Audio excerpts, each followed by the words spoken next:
é o Evangelho segundo Jesus, o Cristo eterno, cuja palavra invade o tempo, nos revoluciona hoje.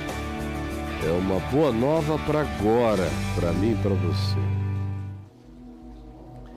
E hoje, gente querida, gente boa, Deus, hoje eu quero ler, continuando, que eu estou desde terça-feira aqui em Efésios, continuando, eu quero ler em Efésios 5. Ontem eu falei sobre esse sede, que é um imperativo para ser, o que acaba com a história de que o Evangelho é só para alguns superdotados, moral, e espiritual e mentalmente. Mentira. Olha os discípulos de Jesus. Só tinha gente abaixo da média, abaixo da linha da moral e abaixo da média intelectual. Mas o caráter deles foi transformado pelo Evangelho. Porque quando Jesus disse, vem e segue-me, o que é equivalente a sede, eles, conquanto não tenha sido nada imediato, mas no transcorrer da existência deles, eles foram se transformando naquilo para o que Jesus os chamou a ser. Por isso é que Paulo usa esse ser na perspectiva imperativa. Sede não é quem sabe, talvez vocês consigam. Qualquer um pode conseguir, é como o Evangelho no seu chamado. Quem quiser vir após mim. Quem? Qualquer um.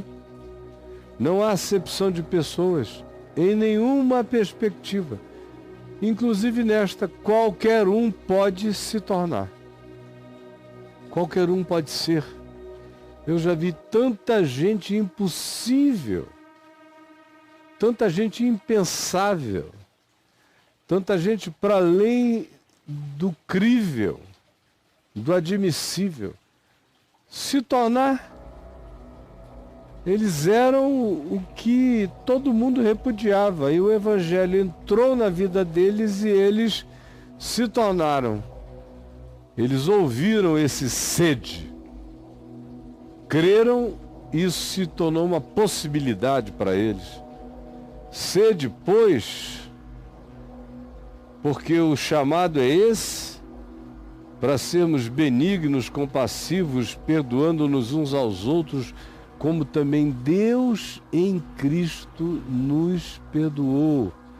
Do jeito que Deus em Jesus na cruz nos perdoou, assim também perdoem os demais. Repitam Deus no próximo. Sede imitadores. E aí ele diz, sede, pois, imitadores de Deus como filhos. Como ontem eu repeti e anteontem também. Porque o Pai é assim. Não faz acepção de pessoas, faz nascer o sol sobre maus e bons, vir chuvas sobre justos e injustos. Ama a todos, é Pai de todos, age por meio de todos, misericordiosamente visita a todos. É o Pai que no Filho, em Cristo, diz, Pai, perdoa-lhes porque eles não sabem o que fazem. Então sede imitadores, como Jesus disse, sejam assim como o Pai, generoso para com maus e bons, para que vos torneis filhos de Deus, para que vos torneis filhos do vosso Pai Celeste. Não é frequentando um culto, nem fazendo isso, aquilo outro, como eu passei a semana repetindo. Não, é sendo capaz de amar o inimigo e orar pelo que te persegue, abrir mão do olho por olho, dente por dente, do espírito de vingança, de ódio, de raiva, de julgamento, sendo como o Pai é, nos tratando com benignidade, bondade, misericórdia, nos perdoando e nós aos outros, é que nós nos tornamos imitadores de Deus como filhos amados, e a nossa vida se transforma numa oferta ambulante. Aonde quer que você está, o que quer que você faça, você se torna um incensário vivo para Deus. Anjos sentem o cheiro da tua vida, da tua graça. E demônios se afastam do aroma divino da tua vida. E os homens de boa vontade se encantam com a tua chegada e com a tua presença. E os de má vontade não podem te suportar, porque o teu cheiro bom de Deus é sentido por eles como cheiro de morte, como cheiro de juízo. Porque eles não conseguem, não querem, não podem atender a mensagem que estão ouvindo. Não querem aprender a Cristo. Por isso, abominam até o aroma suave de uma vida que se transformou num culto constante, contínuo e ambulante. E aí Paulo diz, sendo assim, ou portanto, ou por causa disso, a impudicícia, que essa falta de pudor do trato, pudor relacional, pudor nas palavras, pudor no comportamento, essa total falta de pudor que é a impudicícia. E ele diz, a impudicícia, esse escracho, essa falta de cuidado pessoal, essa exposição despudorada da sua vida, do seu comportamento, bem como toda sorte de impureza, de tudo aquilo que descaracteriza a identidade mais simples, singela e pura do significado de ser humano. Isso é a impureza. Bem como a cobiça, todo mundo sabe o que é, esse tesão no que é dos outros, ou quando não é no que é dos outros, é naquilo que não é seu ou você não pode ter. Mas você deseja entesadamente. Cobiça, que é esse mal mais profundo que habita o nosso coração antes de qualquer prática. Antes da prática que se apropria, que adultera, que perverte, que engana, que falsifica, que se manifesta estelionatária para tomar posse daquilo que não é seu. Antes disso, Tiago, irmão de Jesus, nos disse que a cobiça pré-existe em nós, está ali, latente. Paulo também diz em Romanos 7, a cobiça que habita em mim.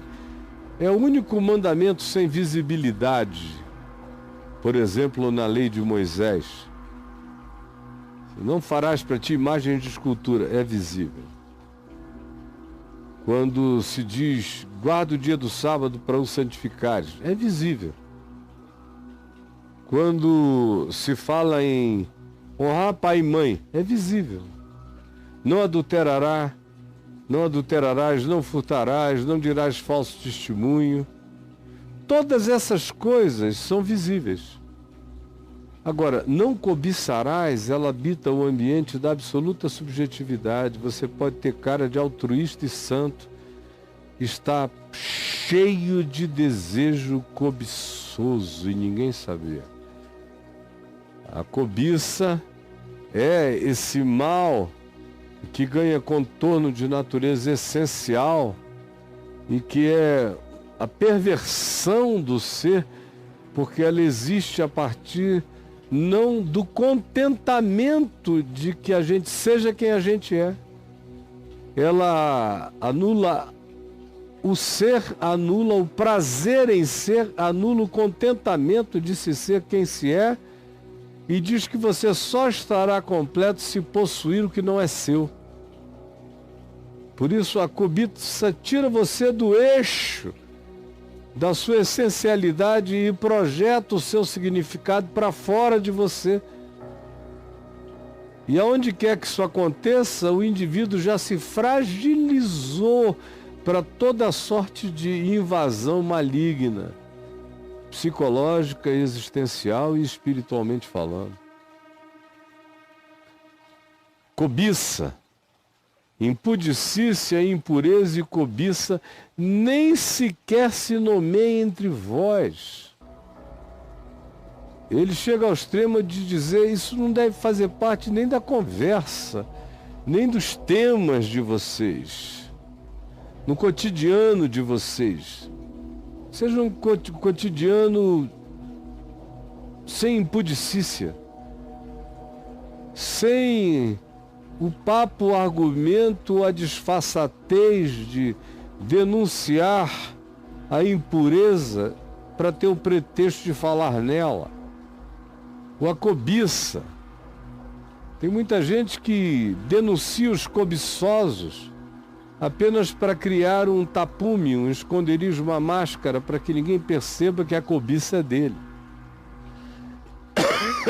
Isso nem se nomeia entre vós. Como convém a discípulos, como convém a pessoas cuja mente se separou do Evangelho.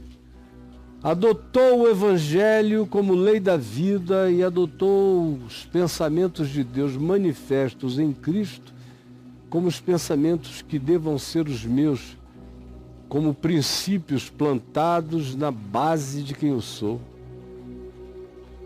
Também do mesmo modo, que não haja entre vocês conversação torpe, que foi o que a gente falou ontem. Ontem a gente falou sobre o falar palavras torpes. Aqui é a conversação.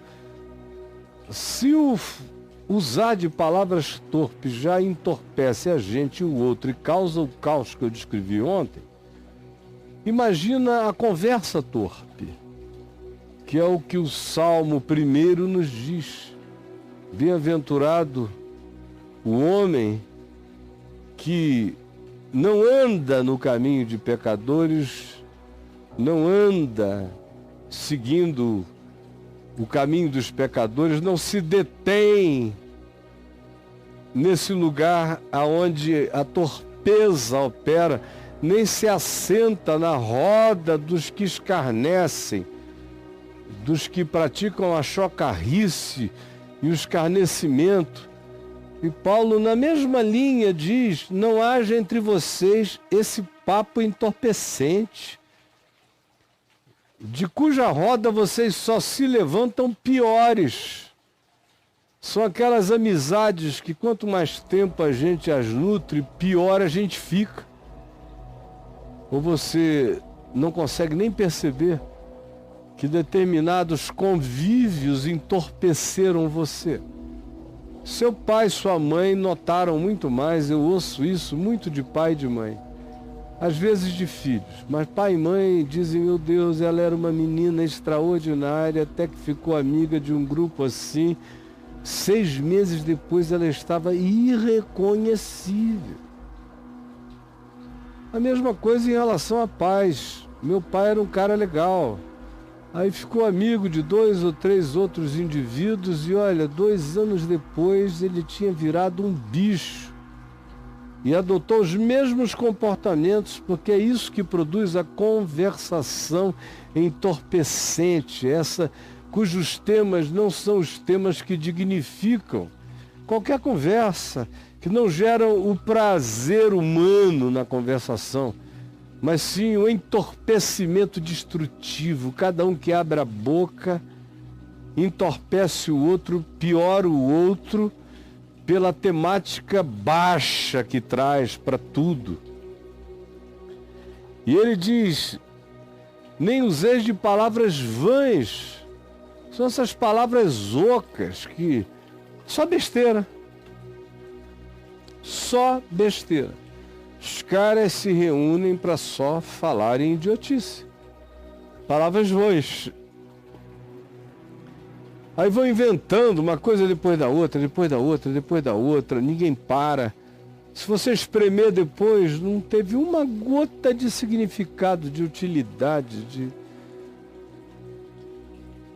de construção pessoal, de interesse positivo sobre a vida do próximo que com ele se ajunta. Não se aproveita nada daquilo ali, como você sabe.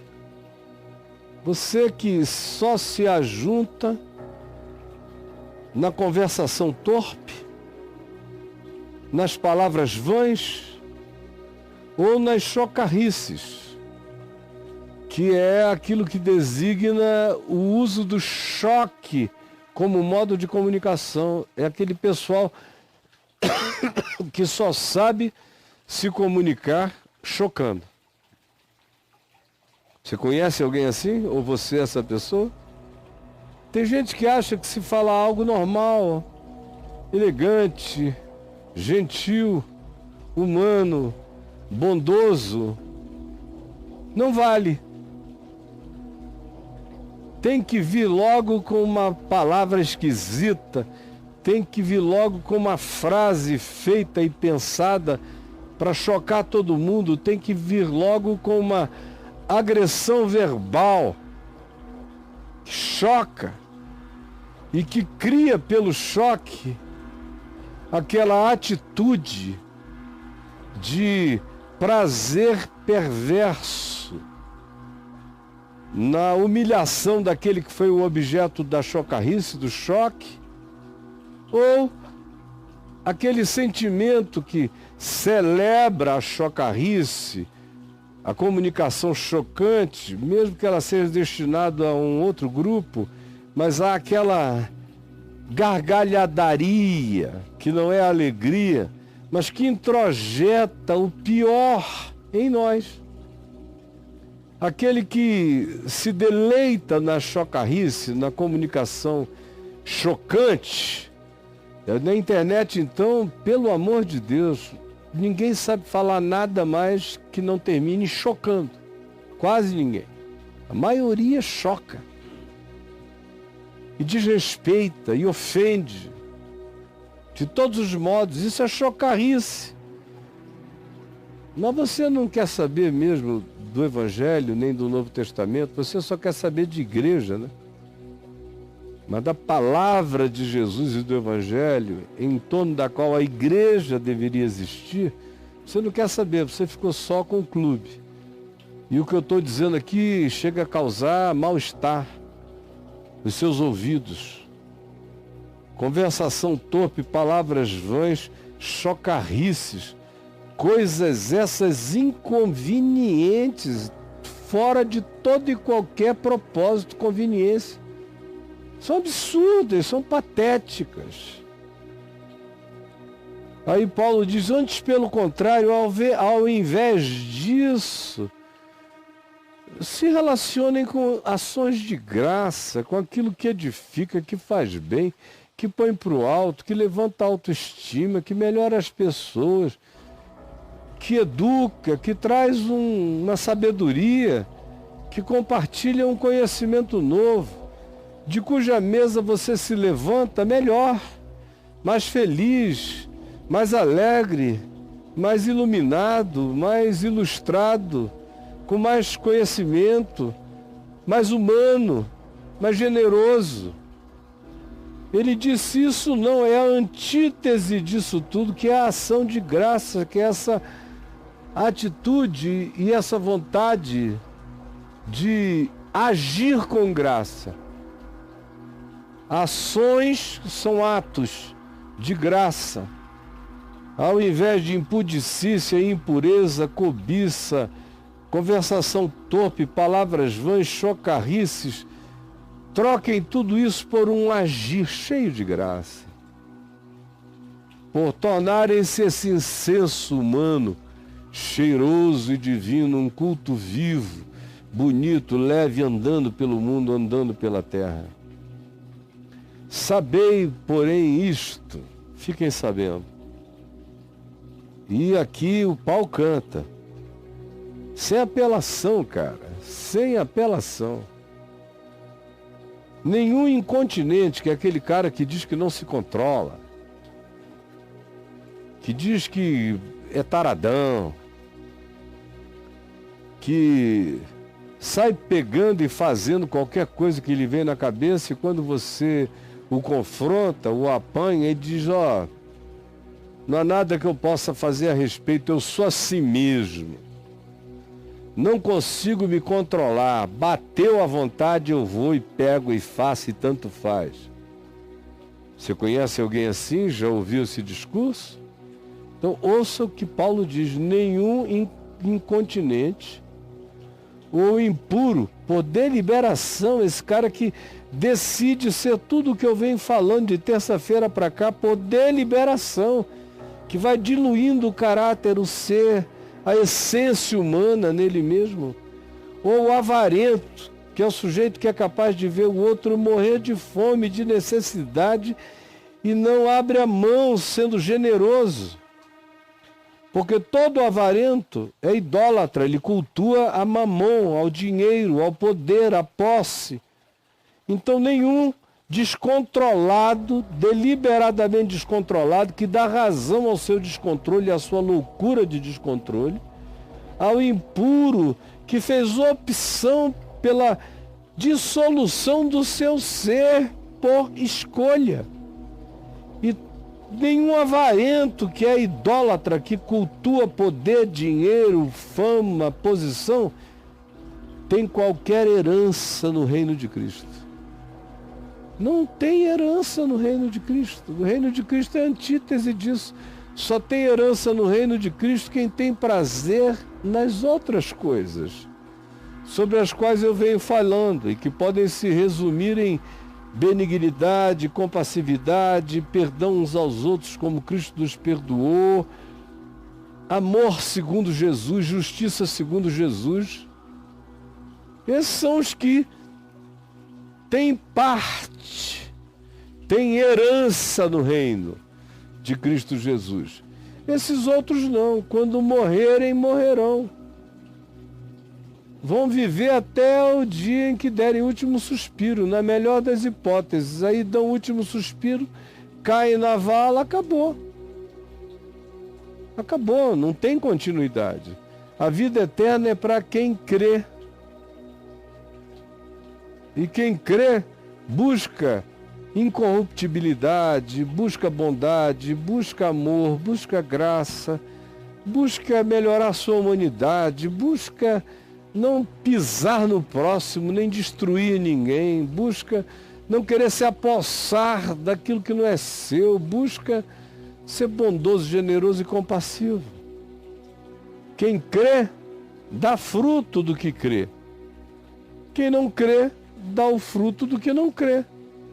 Vive só para essa existência caótica.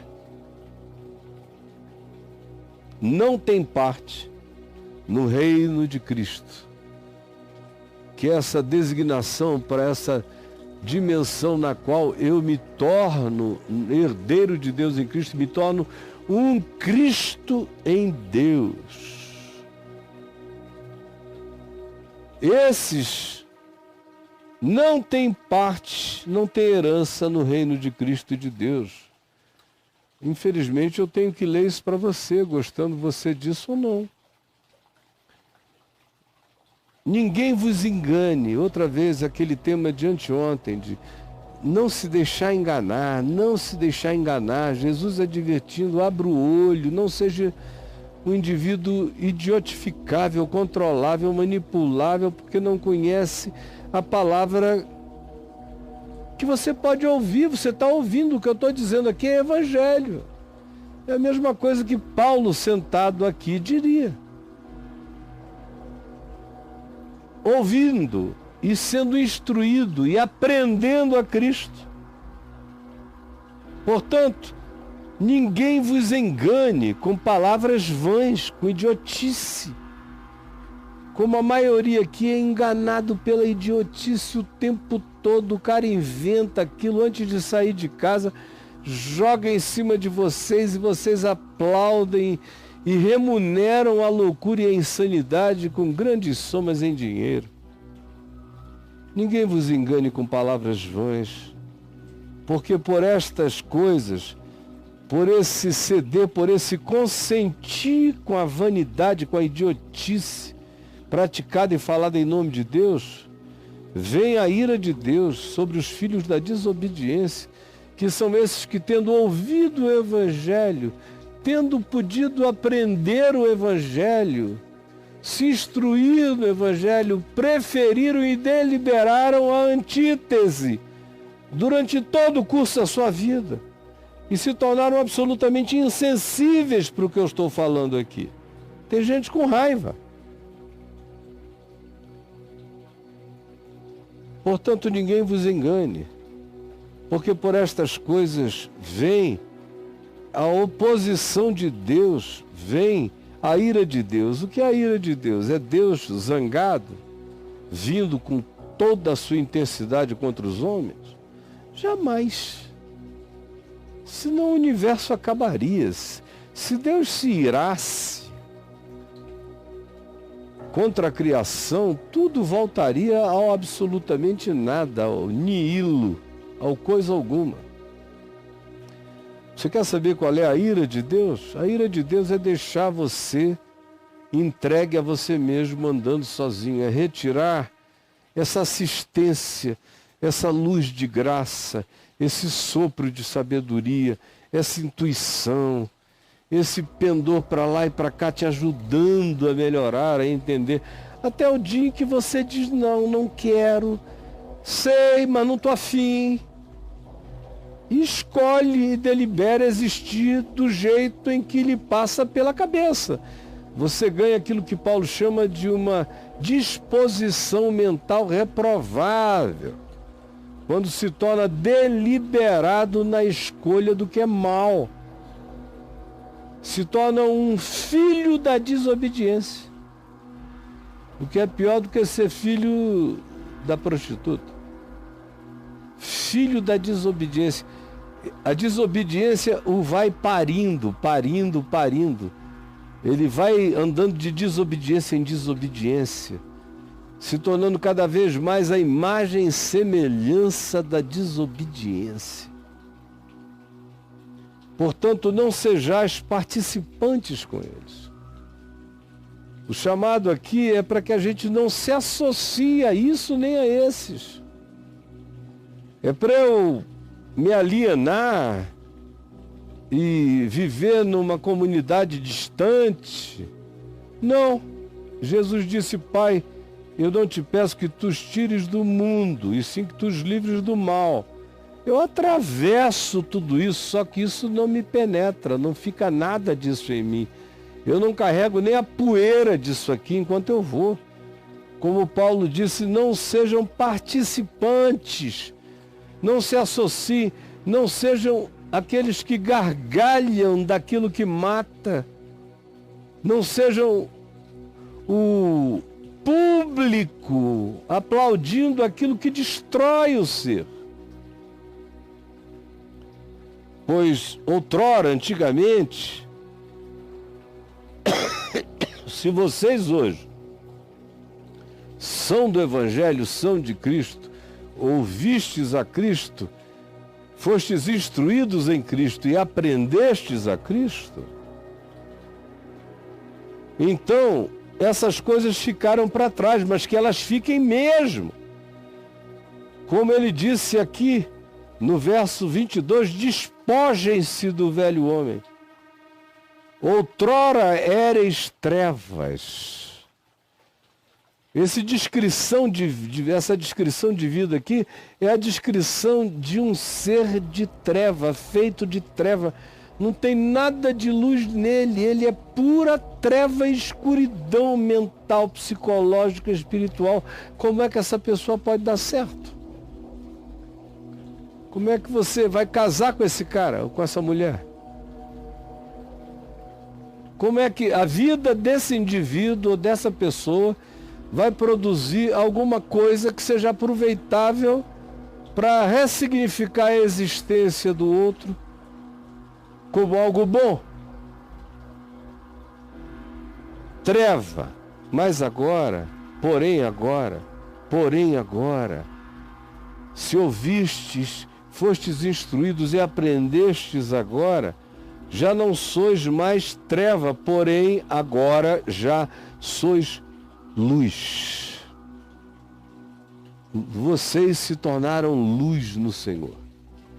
É um aroma suave, carregando uma luz maravilhosa, que não está na tua mão. Você é a luz do mundo. Você é um ser de luz, assim como o oposto disso é um ser de treva, é existir como uma sombra densa. A prática do Evangelho produz um ser de luz. Eu aprendi isso bem novinho, quando meu pai me falou: filho, não tenha medo de nada nem de ninguém. Onde você estiver entrando, se os seus olhos espirituais pudessem ver, você veria um ser todo cheio de luz e resplandecência entrando, mesmo que fosse no inferno. Quando a gente tem Jesus, a gente vira um ser de luz. Não é poesia, é verdade. Luz do Senhor. E aí ele diz: então, se vocês são assim, andem assim, caminhem assim, deem o fruto da luz, não da treva, porque o fruto da luz, quer saber qual é o fruto da luz? O que é que o ser de luz produz? O fruto da luz consiste em toda bondade. O cara que é uma luz ambulante, ele não é um cara que às vezes é bom e às vezes é mau. Ele é bondade. Ele é bondade. O fruto da luz consiste em toda forma e expressão de bondade. Não de bondadismo, que é uma palavra que você pode pesquisar no meu portal. Bondadismo, que é a doença da bondade. Não. A bondade, segundo a gente aprende o que é bondade nas práticas de Jesus, que é a nossa chave hermenêutica. Eu sei como é ser bom em Jesus. O fruto da luz consiste em toda bondade, em toda justiça. Justiça não tem nada a ver com justicismo, com judiciosidade, com legalismo.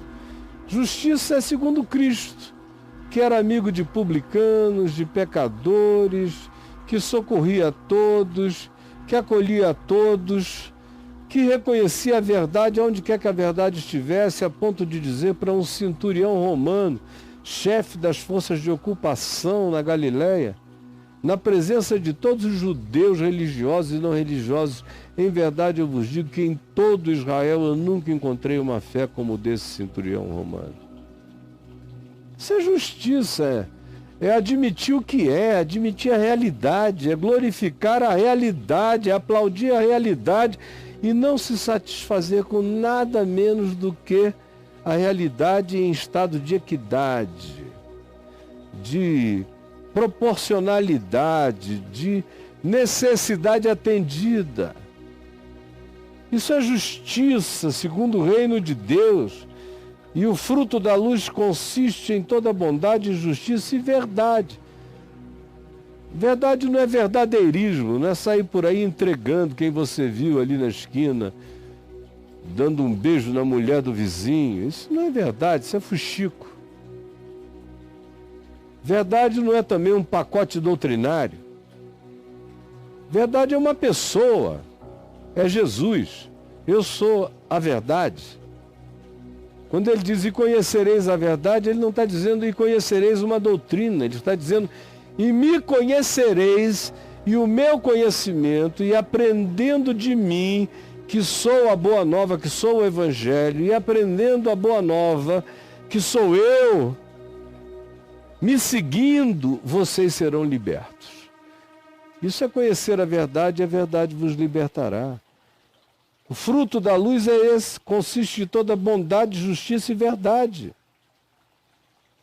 A verdade é andar no Evangelho, com a mente de Cristo,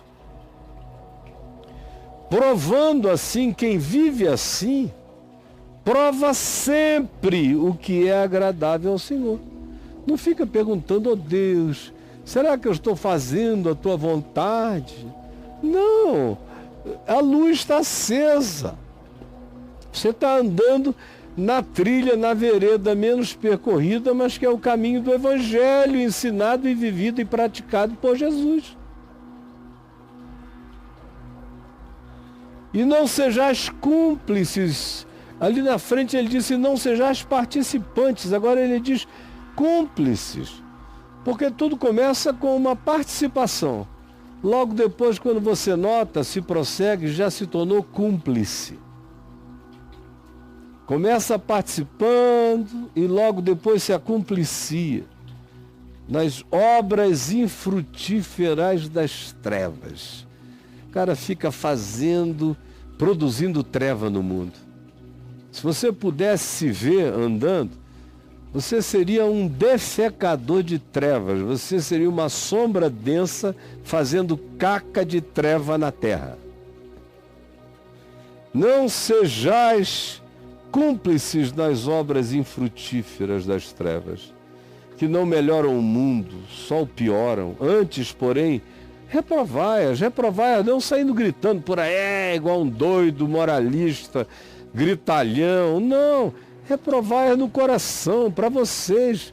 Não acolham isso. Tenham compaixão dos que ainda não enxergaram nada, mas não acolham nada do que eles, por mais idiotas e ignorantes que sejam, praticam contra a vida, obras infrutíferas das trevas. Não sejais cúmplices, porque o que eles fazem em oculto, num lugarzinho de chavadinho, onde eles querem que ninguém veja nada,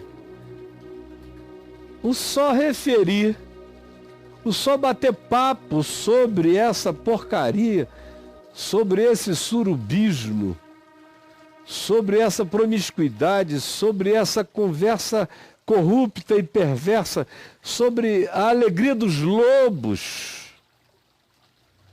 O que eles fazem em oculto, o só referir, é vergonha para vocês.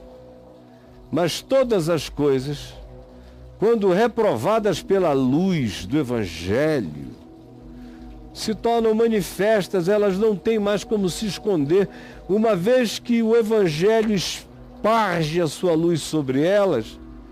Ninguém tem mais como dizer, eu não sabia, como você aqui agora, se quiser dá tempo, pule fora.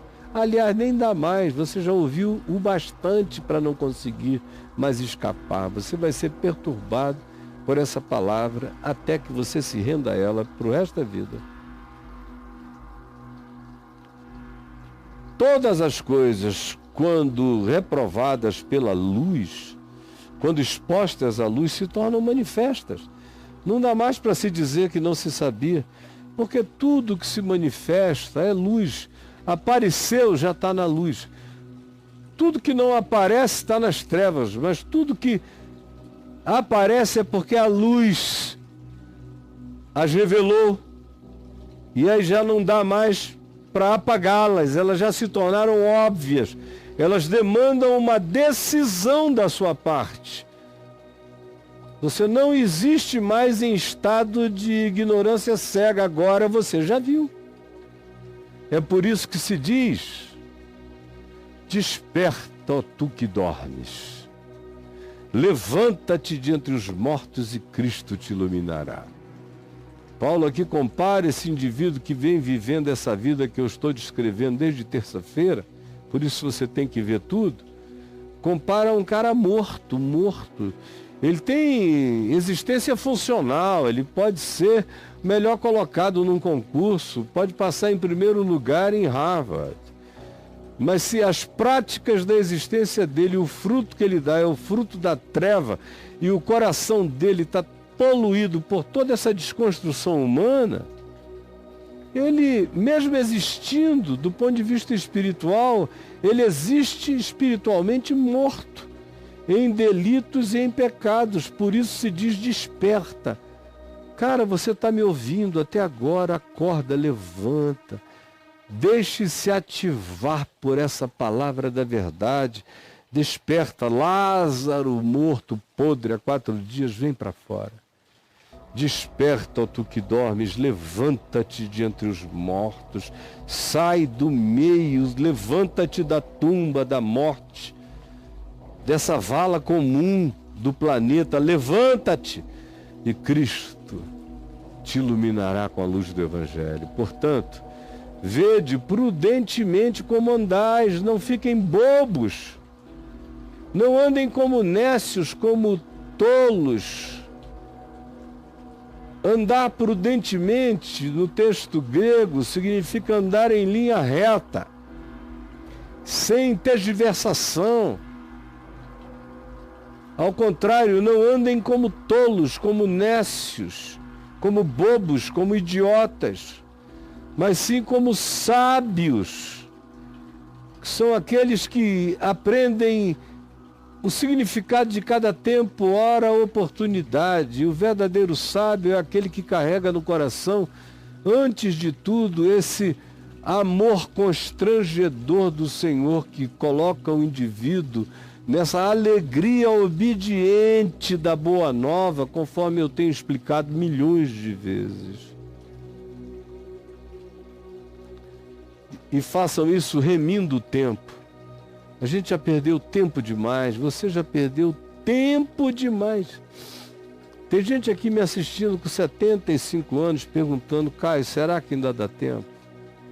Cara, dá tempo no último minuto.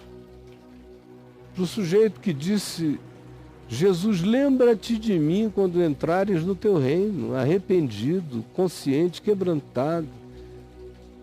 E Jesus disse: hoje mesmo estarás comigo no paraíso. É claro que dá tempo. Não existe essa coisa de não dar mais tempo. Tem gente que se converte depois de morrer, a morte física. Já está com atestado de óbito na mão e está se convertendo. Lá nas respostas neurais mais fundamentais do cérebro e do coração. Já expliquei muito isso aqui no Papo de Graça, mas hoje não vai dar tempo. Remindo o tempo, porque os dias são maus. Por esta razão, não vos torneis insensatos, tolos, idiotas, perdendo tempo com o que não edifica e não constrói a vida. Ao contrário, procurai compreender. Compreender qual a vontade do Senhor não é sair aí de reunião em reunião, de profeta em profeta, abrindo a Bíblia ao acaso, botando o dedo em cima. Não, a vontade de Deus está revelada, é Jesus. O que você tem que aprender é o Evangelho. Ouvir, ser instruído e aprender a Cristo. Essa é a vontade do Senhor. Procurar e compreender, discernir, aprofundar, praticar de maneira natural, como se a vontade de Deus já tivesse se tornado o próprio discernimento de vocês. Isso pode acontecer ainda nessa vida. E não vos embriagueis com vinho. Não está denunciando o vinho, porque ele manda Timóteo beber vinho. O vinho que ele bota na ceia para ser servido é feito de álcool, a tal ponto que ele diz: não se embriaguem. Vinho é vinho. Ele não iria dizer: não vos embriagueis de suco de uva, porque suco de uva não embriaga. Quando ele diz não vos embriagueis de vinho, é porque o vinho que eles tomavam era vinho. Agora, ele está falando de um conceito que vai para além do vinho. O que ele está falando aqui é: não percam a lucidez, por qualquer que seja a forma de alteração de consciência que tire de vocês a lucidez, o eixo, o prumo, o equilíbrio. E tem uns que não podem tocar em vinho jamais, porque são fracos demais e, se o fizerem, vão se destruir. Não vos embriagueis com vinho, no qual há dissolução. A censura acaba e o indivíduo mergulha na dissolução, ou seja, ele cai na liquidez do nada, ele perde a força do seu caráter. E não é só o vinho que faz isso, é qualquer alterador de consciência braba. Se você se deixar embriagar por qualquer alterador de consciência, frequentemente no dia seguinte você fez o impensável e nem lembra mais. Ao contrário, enchei-vos do Espírito Santo, porque isso é que dá barato. Isso é que dá onda, viver cheio do amor de Deus, cheio de bondade, alegria, compaixão, misericórdia, altruísmo, isso dá onda. Isso enche você de alegria espiritual. Você não se torna necessariamente um ser de gargalhadas, mas você se torna um ente de felicidade. Quando você anda cheio do Espírito. Andar cheio do Espírito é seguir o caminho do amor, da bondade, da longanimidade, da justiça, da verdade, da fidelidade, da mansidão, do domínio próprio. Ficar cheio do Espírito é se render com alegria ao Evangelho como lei da vida, não como obrigação, mas como privilégio existencial. Isso enche você do Espírito Santo. Isso dá um fruto, muda. Não é mais palavra torpe, conversação torpe, nem chocarrice, nem nada disso. Ao contrário, você aprende a falar com salmos. A sua fala é uma oração edificante. Não importa se você está narrando o jogo do Corinthians ou se você está assistindo o UFC, ou se você está pregando como eu estou fazendo aqui agora, a tua vida, a tua alma, o teu espírito, a tua energia se torna um salmo. Não é uma leitura de um livro, é um modo de ser, é uma existência que salmodia na vida. Entoando e louvando de coração ao Senhor, e carrega uma gratidão. Não é necessariamente andar cantando por aí, não. É trazer no coração uma música feliz de adoração a Deus, como consciência, como prática simples, ações de graça, que são atos de graça. Isso é viver entoando e louvando de coração ao Senhor. E também fazer isso com hinos e cânticos espirituais, que muda tudo, muda as ondas cerebrais, minha gente. Vocês não querem nem se deixar render à ciência. A ciência já mostrou. Se você botar determinadas músicas, as suas ondas cerebrais são totalmente alteradas para o bem ou para o mal. Tem músicas que geram angústia. O cérebro entra em estado de angústia, e se você puser aparelhos de detecção para detectar as ondas cerebrais, você vai ver como certas músicas geram caos mental. Há pessoas que passam a vida inteira se alimentando de caos mental. Não se dão ao direito nem ao silêncio. É provocação de caos mental. Existem outras músicas, todavia, que apaziguam o cérebro, a mente, que estimulam o cérebro na produção de pensamentos calmos. Você veja que, na maioria das vezes, os grandes inventores da humanidade sempre escolhiam músicas de natureza profundamente inebriadora para o cérebro, para entrarem nos seus processos produtivos. Não estou falando de Hitler, que só ouvia Wagner. Embora Wagner fosse um cara, infelizmente, cheio de ódio. Ele viveu a vida toda querendo destruir judeus, de modo que, mais do que a música de Wagner, o que uniu Hitler a Wagner foi o ódio antissemita. Mas hinos e cânticos espirituais melhoram o estado cerebral. Melhoram. Eu não estou falando de música gospel. Tem umas aí que só faltam furar o cérebro da gente. Eu estou falando de música boa. Aonde quer que tenha uma música boa, tem um hino. Aonde quer que tenha uma música sublime, tenha sido ela feita por um crente ou por um agnóstico, mas se ela é sublime, ela é um hino espiritual. Mas quando são coisas produzidas por gente que vem com o coração cheio de gratidão, então, mais ainda, são hinos e cânticos espirituais que devem acompanhar o meu processo mental, cerebral, mesmo quando eu estou calado, eu estou cantando gratidão. E na minha fala, não como uma poliana moça, mas com propriedade, eu estou sempre dando graças a Deus por tudo, sabendo que mesmo na dificuldade, se eu amo a Deus e amo o próximo, estou procurando o melhor, atrás de toda dificuldade habita um bem maior a ser revelado ainda. Eu já sei disso e já celebro antes.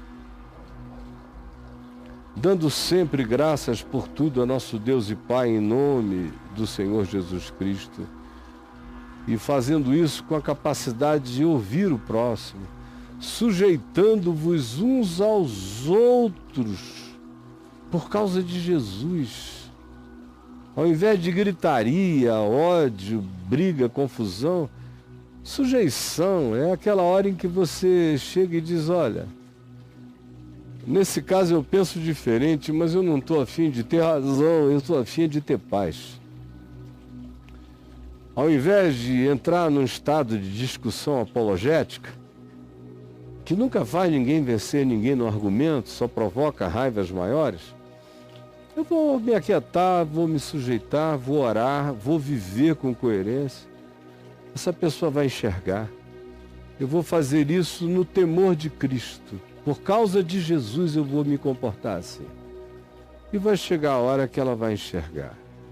E também isso não é um conselho para que você se submeta aos abusadores, aos espancadores. Não, essas aí são lobos que a gente deixa, a gente deles se afasta. A gente segue o nosso caminho. Isso aqui é uma designação para aquele estado natural de incompreensões que acontecem em todo relacionamento. Quando às vezes você não está exatamente no mesmo diapasão, nem na mesma afinação. Ao invés de brigar para afinar o que só desafina, você chega e diz, não, deixa, let it be. Deixa isso aí. Por amor a Cristo Jesus, eu vou me submeter a esse momento, vou trocar a discussão pela oração. E no temor de Cristo, eu creio que aquilo que meus argumentos não poderiam produzir, o meu exemplo pacificado vai conseguir fazer essa pessoa que eu amo compreender.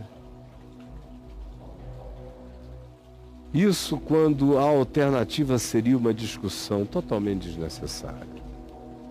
Ontem eu estava ouvindo essas minhas falas aqui, e eu estou acostumado a todo dia falar uma coisa, concluir sobre Jesus e dar um pãozinho, uma pérola, um cálice de vinho para o indivíduo beber. Mas esses dias não, eu vim falando e muita coisa aparentemente tem a ver com comportamento, mas não tem a ver com nenhuma forma de comportamentalismo. Só tem a ver com mudanças de consciência que dão o fruto da mudança de vida. Só isso. Eu não creio no poder do comportamentalismo. Eu creio no poder do convencimento espiritual. Quando uma pessoa entende com a mente, discerne com o coração e se constrange. E aí inicia-se um processo novo. Eu creio em arrependimento, em metanoia. E tudo que eu digo aqui, se você ouvir de novo, essa semana toda, você vai ver que, conquanto algumas coisas incidam sobre o modo de agir, todas elas são precedidas por um modo de pensar, de discernir, de acolher princípios. Porque o Evangelho não é feito de comportamentos. A inteligência espiritual já está aí com robôs capazes de comportamentos perfeitos. Robôs que nunca adulterarão, nunca mentirão, nunca darão falso testemunho, nunca serão corruptos, nunca nada disso, e não tem vida. O Evangelho não é assim, o Evangelho produz vida, produz luz, produz justiça, consciência e verdade, produz entendimento. E a partir disso, ele produz o fruto dessas realidades se manifestando no cotidiano humano. Jesus, por favor, permite que alguém, que alguns, ou pela tua misericórdia, que muitos tenham entendido. É o que eu te peço e entrego ao Espírito Santo, para que seja assim, em teu nome, Senhor Jesus. Amém, amém, amém.